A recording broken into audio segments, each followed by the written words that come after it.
This is Nick. This is Jack. Welcome back. It is Monday, October 7th, and today's pod is the best one yet. This is a TBOY. The top 3 pop business news stories you need to know today. Yetis, that day, today, it is the 1-year anniversary of Hamas's horrible terror attack on Israel. We have no words to describe the horror that happened that day, or for the year of war since that's happened in Gaza. So as Jack and I were talking about it, we just need to start today's show with heavy hearts for all Israelis and the Palestinians affected by all of this. Yes, we do. But besties, as always, Jack and I prepared our best show yet for you. So Jack, what are the 3 stories for today's T-Boy? For our first story, Spirit Airlines stock just plummeted after a report that they're close to bankruptcy. Everyone's afraid of bankruptcy, but we're glad it's bankruptcy, and we'll tell you why. For our second story, it's Aperol Spritz. Sales surge in the summer, but they plummet in the winter. It's called Seasonality, but Aperol thinks they have a seasonal solution. And our third and final story is the 911 emergency call. It hasn't changed in 50 years, but one startup wants to change that. Prepared is the first startup to disrupt 911. But Yetis, before we hit that wonderful mix of stories. What a fantastic mix of stories to kick off the week. Love the mix, Jack. Yetis, for the last year, Nick and I have been working on something in secret. Actually, Jack, we've kind of been working on this for like 2, maybe even 3 years. Like, we've been working on this for a while, actually. It's finally coming to fruition because ABLE. ABLE always be launching everything. Now, the best way for us to tell you what our new thing is to play a game. We're going to play a little game, Jack. Let's kick it off. What do Vietnam, Guatemala, and Pennsylvania have in common? What do Michael Jordan, Marilyn Monroe, and the Hamburglar have in common? What does World War II, Woodstock, and Y2K have in common? What do Barbie, Space Jam, and Hot Tub Time Machine have in common? Nick, you know what? This is an audio show. Yeah. What does...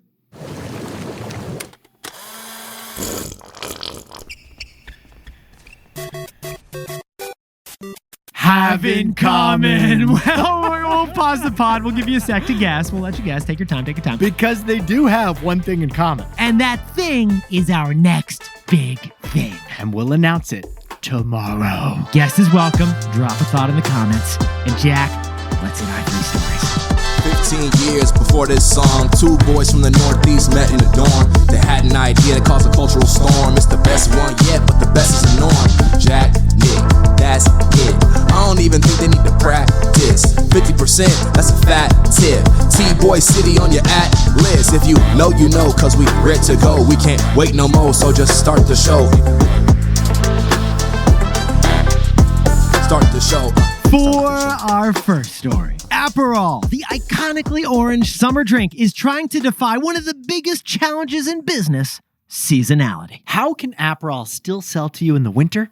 The answer is in your coffee mug. Jack, let's set the scene here for a sec. It is cider season, it's IPA season, and it is pumpkin spice everything everywhere on anything season. I just had a half dozen apple cider donuts and listen to all the fall things. But let's talk Aperol, the bright orange aperitivo. Jack, you want to pour on a little more context, please? It's the Italian beverage that you want to have an affair with. I was going to say, your love language is Aperol spritzes, isn't it, Jack? Why do I drink it from 3 straws? Why not? Yetis, true story. Jack gets all up in an Aperol spritz. I was with him and his wife once, and she was like, Jack, why do you have 3 straws? He was like, leave me alone. It made everyone at the table uncomfortable. It was a little too close for comfort licking that thing. It was sipping an Aperol spritz and there's licking it, Jack. Yeti's Aperol was founded 106 years ago in northern Italy. It's got a secret recipe of a dozen different botanicals. Growth surged in the 1950s when they combined Aperol with Prosecco, added a little bit of soda,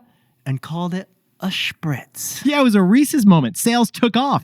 And this company, Aperol, was acquired in 2003 for $150 million by Campari, the famous liquor brand in your Negronis. Most people call it an Aperol spritz. Pro move, call it a spritzen. I think I just made everyone uncomfortable again. No, we're just happy you found love, Jack. In the meantime, Aperol sales have been out of this world. Jack, the numbers, please. Sales have climbed every single year since Campari acquired it in 2003, including a shocking 23% sales growth last year. They're almost at $1 billion in annual sales. Get this, Aperol now has doubled the sales of Campari, which means the child is beating the parent. And the student is out drinking the master. But Yetis, there is one problem with Aperol's sales surge that we should talk about. If you're not sunning, you're not spritzing. Because Aperol's revenue growth actually fell by half last quarter. And why is that, Jack? Unusually bad weather across all of Europe, where people wanted to be outside sipping an Aperol spritz. Even worse, to quote our buddy Jon Snow, winter is coming. So sales of Aperol are going to slow even more over the next 2 quarters. Because Aperol is just like sunblock with ridiculously high SPF.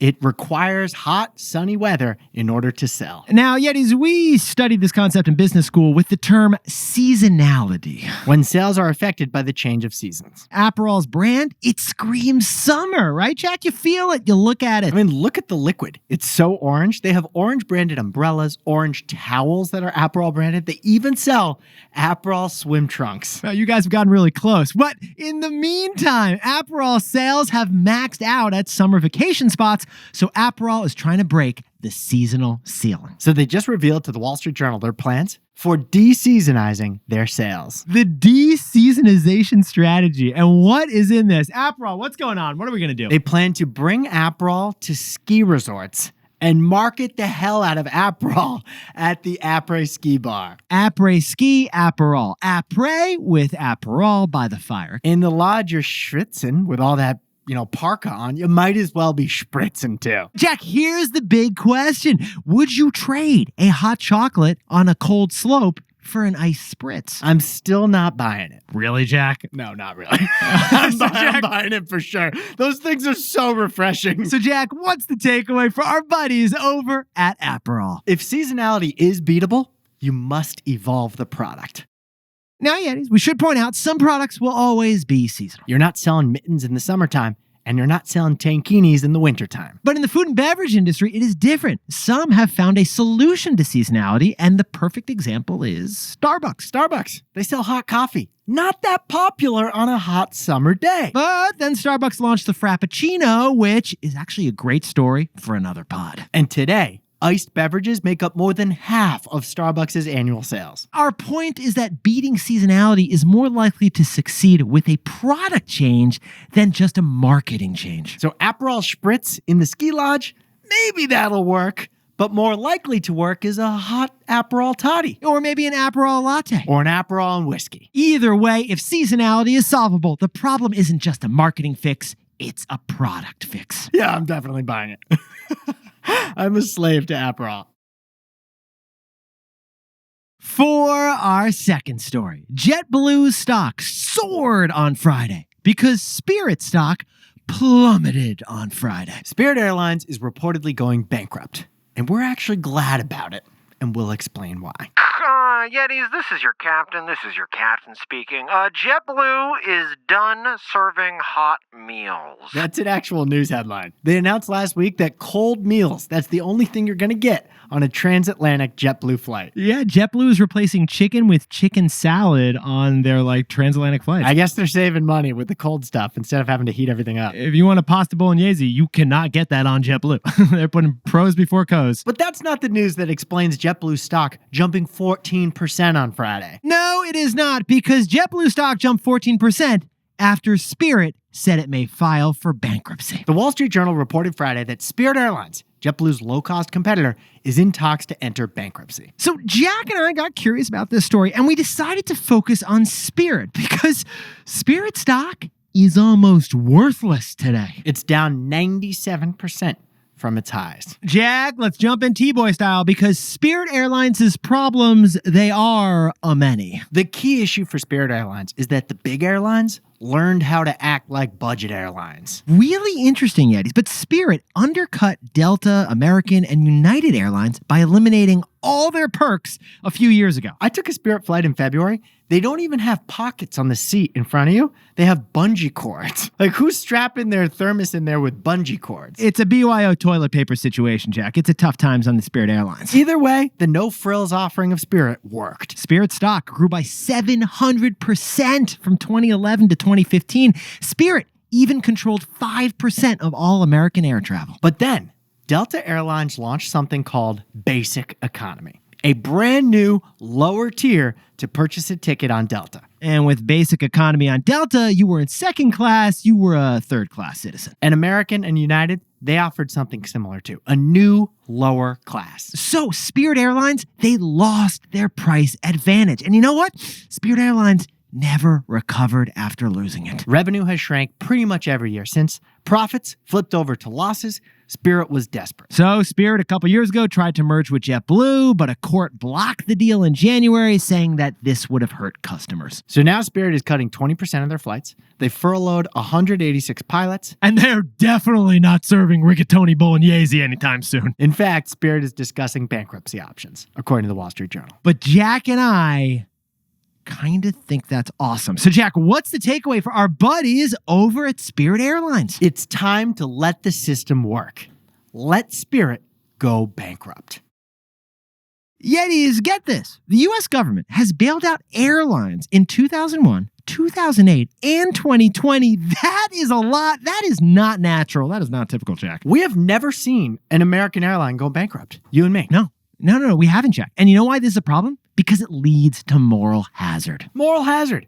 Airlines can operate recklessly, knowing daddy will always bail them out. Interesting thing. This airline failure from Spirit is isolated to one airline. So they're probably not going to get a bailout, which means they'll probably go through bankruptcy, and we are excited to see that work. In the short term, with bankruptcy, shareholders of Spirit will lose all their money. But that's the risks that they took by buying Spirit stock. In a bankruptcy, the bondholders of Spirit, they're going to lose most of their money too. Again, a risk they took by buying Spirit's bonds. But you know what else will happen if Spirit does, in fact, declare bankruptcy? What will happen, Jack? They're going to put up all their airplanes for sale. And someone is going to buy Spirit's airplanes and put them back to work. And once they do, then the flight crews and the pilots will get rehired by a new airline unencumbered by Spirit's debts. Oh, and Spirit's bankruptcy, it'll have an even bigger impact in the long term. Good point, because that bankruptcy would be a lesson to all the other airlines out there, wouldn't it, Jack? The lesson? If you act recklessly, you're going to go under, and you're not going to get a bailout, and everyone's going to lose their money. And that reduces chances that us taxpayers will have to bail out another airline. That's why it's time to let the system work. Let Spirit go bankrupt. Let them cook. Hey Yetis, if you're a bestie, take a sec and hit that subscribe button. And like this video while you're at it. If you leave a comment, by the way, we'll read it. For our third and final story, Andreessen Horowitz just invested in a startup that is disrupting the 911 phone call. Prepared is reinventing the 911 emergency call because time saved is lives saved.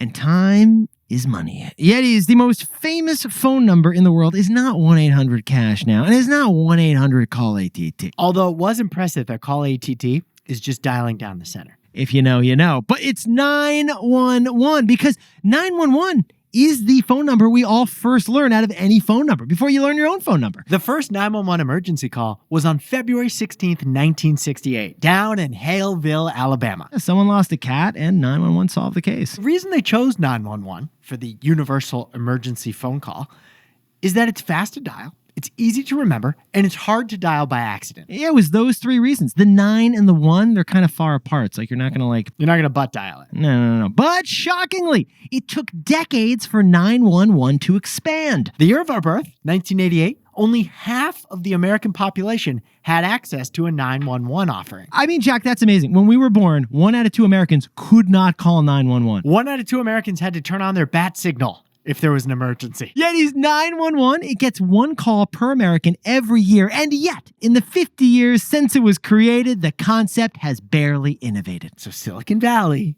wants to disrupt it. Here's the news. Andreessen Horowitz just led a $27 million fundraise into a startup called Prepared. Quick side tip to all the entrepreneurial listeners we have out there. Whip it up. What do we got? If you're Jack? looking for an opportunity to start a startup, if something hasn't been digitize it. Oh, yeah.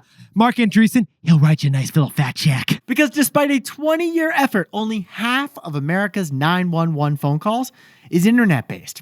Half is still telephone landlines. So Prepared digitized the emergency call center and is sprinkling on a little artificial intelligence. Yeah, why not? Now, a human being will still respond to a 911 call that's received by Prepared. But thanks to Prepared software, that emergency dispatcher will have a lot more information to work off of. Because they're going to get the data on your GPS location, your caller ID, and they can accept text and photo and video messages. With Prepared, that emergency dispatcher can even accept a FaceTime phone call if you prefer showing that a cat is stuck in the tree instead of having to explain that your kitten is stuck in the tree. He's right there. And all that information helps the dispatcher get you the thing you need faster. But here's the real kicker, and this is the premium side of the product. What if you don't speak English, Jack? If a non-English speaker calls 911 and the emergency dispatcher doesn't speak their language, the AI in this software will translate it in real time. And then respond in whatever language the caller speaks. So this software is Zoom,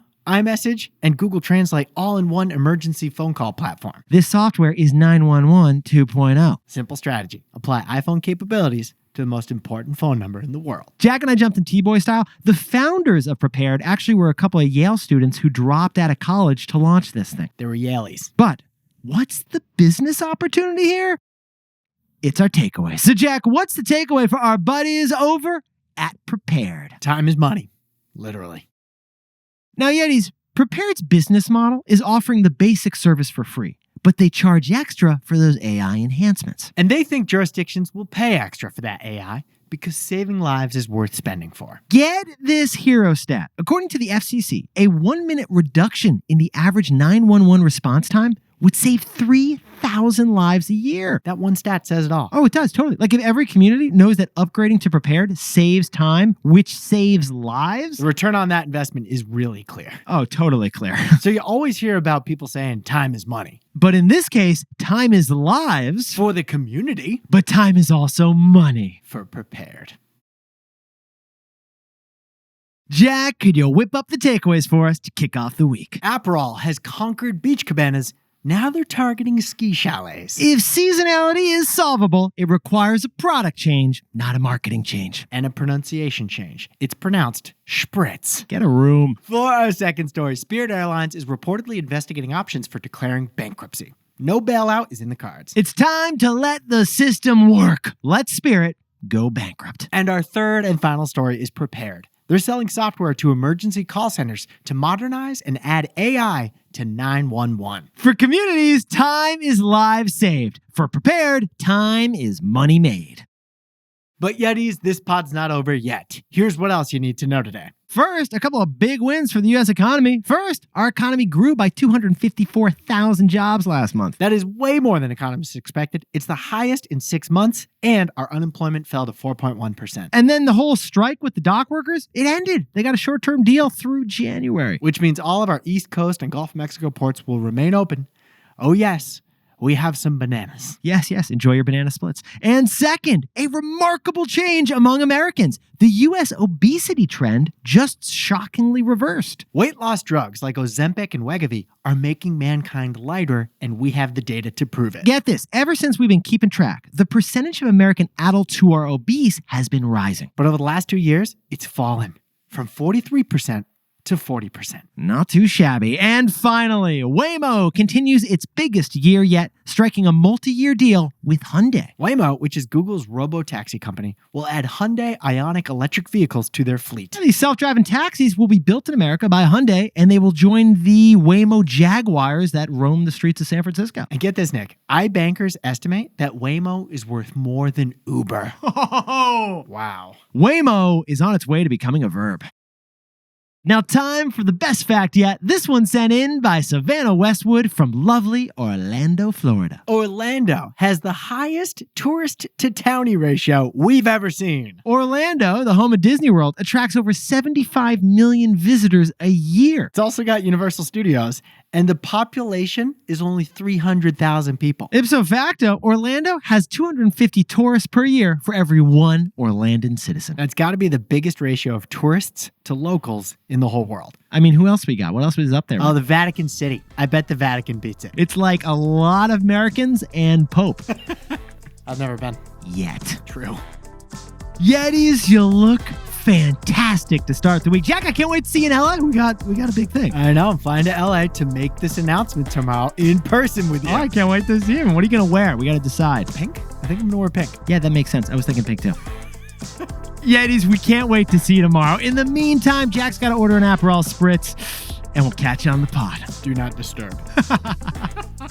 Waiter, he needs some alone time. And before we go, a happy 27th birthday to Jamie Hurley Sanchez in lovely Seaside, California. And Samuel Buchanan is turning 30 years old in Vermilion, Ohio. Celebrate that win. Your husband, Jared, cannot wait to celebrate after Air Force training. Celebrating with some Chick-fil-A for breakfast? Not too shabby. Happy 44th birthday to Fred Hussein in Dumfries, Virginia. Who's recreating a childhood field trip to the Alamo, Jack. That's a great birthday. And happy birthday to Josiah Baker in Cedar Hill, Texas. Happy 5th birthday to Clark Qualls in San Antonio, Texas. And Mike Brand has got a birthday down in Iowa. And happy birthday to Martin Velasquez of Eugene, Oregon, who has spread the show to so many listeners. And Martin and his wife have moved from New York City to the West Coast. They've been TBOY HYH all over the place. Thank you so much, Martin. Celebrate the wins this week. And a happy birthday to the bad girl in New York City. If you know, you know. And to anyone else celebrating something today, make it a T-Boy. Celebrate the wins. This is Jack. Nick owns stock of Delta, and I own stock of Disney. So the guy with 3 straws in his Aperol Spritz. Jack, why are you gargling the ice? Leave me alone!